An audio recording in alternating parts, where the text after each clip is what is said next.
Welcome back to my channel. Today I am going to talk about job opportunities in and around academia. Now, before I start, I would like to give you a disclaimer that I have lived in Kolkata almost all my life and all my connections and networks are in this city. So what suggestions I would be putting forward would be very specific to the context of Kolkata and West Bengal, but only for the government jobs. As far as the remaining job opportunities are concerned, they are applicable almost everywhere. And also for the government jobs, the same structure applies everywhere. So you can basically apply this video actually everywhere, but it would be more specific to Kolkata or West Bengal. Okay, so with that disclaimer, let me start. I will be mainly talking about 5 opportunities. The first and the most obvious of which would be that of a teacher. Now in this category there are 3 subcategories. The first is that of an assistant professor. For being an assistant professor, you have to have a net, that is the UGC net, and a 55% in your master's degree if you are a general candidate, and subsequent cutoffs for the reserved candidates as well. And it would be better if you have some sort of teaching experience. Now, as far as the post of an assistant professor is concerned, again this is divided into 2 categories. One is the government jobs and the other is the private jobs. Now in West Bengal there are 2 types of government jobs. One is the College Service Commission, in which there is only an interview, and the other is the Public Service Commission or the PSC, where there is both a written examination and an interview. There are separate websites for the Public Service Commission and the College Service Commission, both of which will be given down in the description. You can check them out.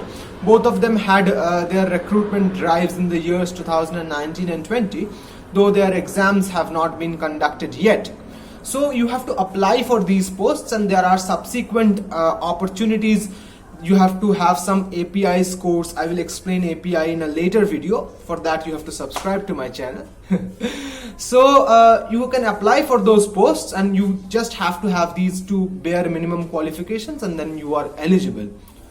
And then we go on to the private colleges. Now for private colleges there are 2 opportunities. First is an advertisement. When a private college makes an advertisement on the internet or on newspapers, against that you can apply. The criteria remains the same, though in recent times it has been said that if you have a completed PhD or if you have a PhD registration, you have a significant amount of advantage, and in recent future it's going to become compulsory as well.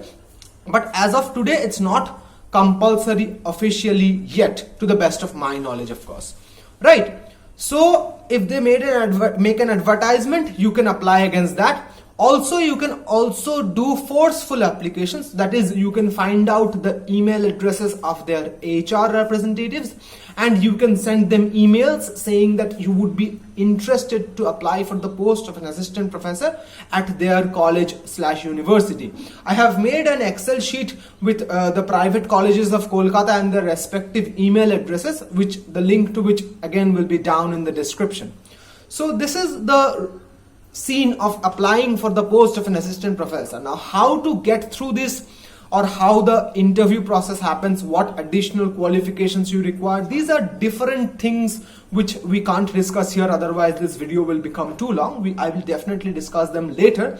If you want me to discuss them, you can let me know down in the comments.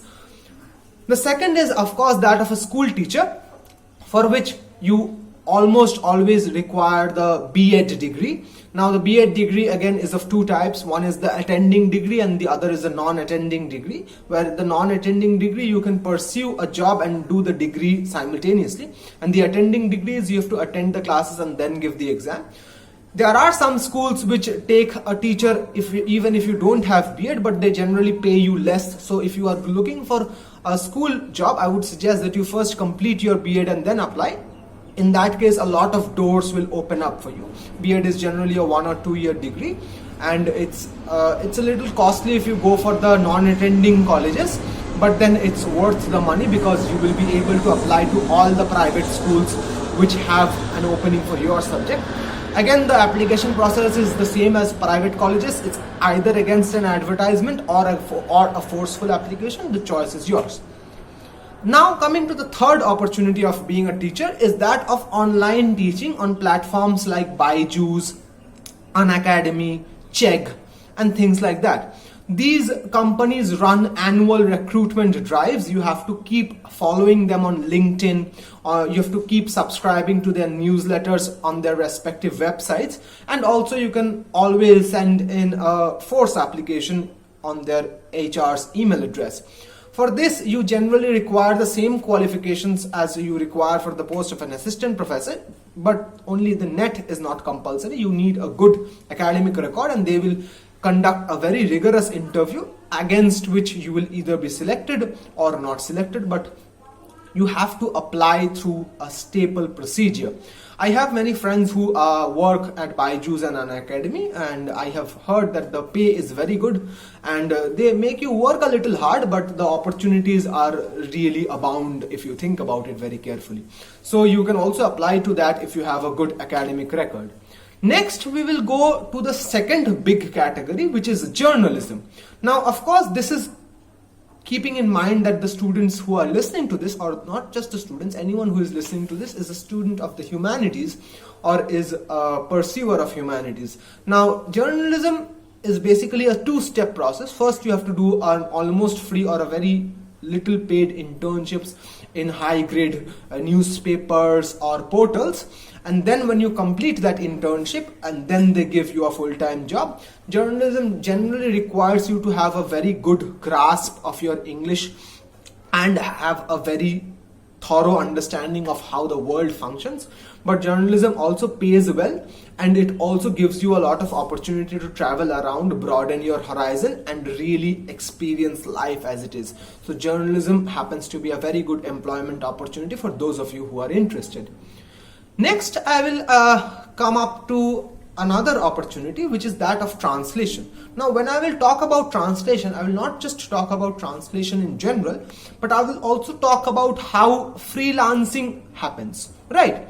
So freelancing happens on websites like Upwork, Fiverr.com, and many other websites where you can list the skills in which you consider yourself an expert, and then you can give your rates against which you can apply for jobs which are posted there, and then if you bid well, or if the one who has posted the job likes your application, then they will contact you and you will get through the process. Translation, you can also list translation as one of your skills on these freelancing websites. But now, as far as translation goes, of course, you have to know 2 or more languages very well, and the rates are like abysmally different. If you go to India, then the rates are something like between 30 paisa per word to 70 paisa per word. If you go to outside India, like the US, it's almost 2 to 4 rupees per word. So it depends on your client, and you should set a rate for yourself from which you shouldn't deviate. Now, there are often government opportunities as well for translators. For example, a few days back, the West Bengal state government made an advertisement for the post of translator from Bengali to English, though that was a reserved post, but there was a post nonetheless, right? So you have to keep your eyes open. I would also suggest that if you are looking for opportunities, you may join our Facebook group called Academic Source and Knowledge, the link to which is there in the description of the channel, not the description of this video, the link to which is in the description of this channel. You may join it and you will find a lot of opportunities being posted there, and you may apply for it, right? So translation is also an opportunity for earning money. Now, I know that journalism or translation, these are often not full-time jobs, but they will give you money nonetheless, which is, I think, the end of the line anyway. Next, I will also talk about the post of a research assistant. Now, to apply for the post of a research assistant, you require the exact same qualification as that of an assistant professor. You need to have an MA, you need to have NET, and you need to have 55% in your MA or the subsequent cutoffs for the reserved category. Now, research assistant posts are generally made by universities. There are no to the best of my knowledge, there are no private research assistant posts, though there might be in the near future if I am not very mistaken. So basically, organizations like Rusha, RUSA, they put out opportunities for research assistantships, and they are generally uploaded on the university websites with which RUSA is associated, like Jadavpur or Presidency.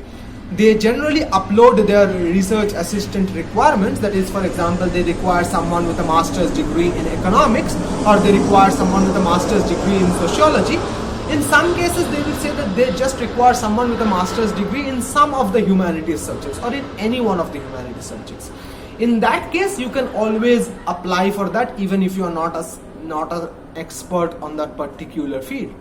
Now, you might be wondering, how do I get to know about all of this? Well, I would suggest two main opportunities or two main newsletters on which you can sign up. The first is Glassdoor.com and the next is FacultyPlus.com. If you sign up your email address on the newsletters of these two websites, they will keep updating you daily or weekly, depending on how frequently updates come. They will send you emails to your email address, which will contain a list of all the opportunities for which you had signed up. For example, you can sign up for posts about assistant professor, about research assistants, etc., etc., etc. For example, when you are applying for the post of research assistant, you have to remember that research assistantship is for 1 year, right? In some cases, it's often extended, and the pay varies from 15,000 to 20,000 per month. So if you're looking for an intermediary between your master's and PhD, since MPhil is soon to be discontinued, I would suggest that you could apply for the post of research assistantship. It would also give you an expert opinion on the area on which you are working. It will also give you some experience which you can show when you are applying for PhD if you are interested in higher studies. Right, that is the post of a research assistant, and it's also very beneficial because you will get someone as your research supervisor whom you can always approach at a later time for a letter of recommendation. These personal connections never go to waste, right? You always should keep that in mind.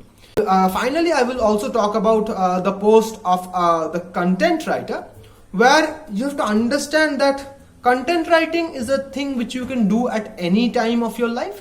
You can do that at your undergraduate, postgraduate, MPhil, PhD, after your PhD, while doing your job. You can do it at any time.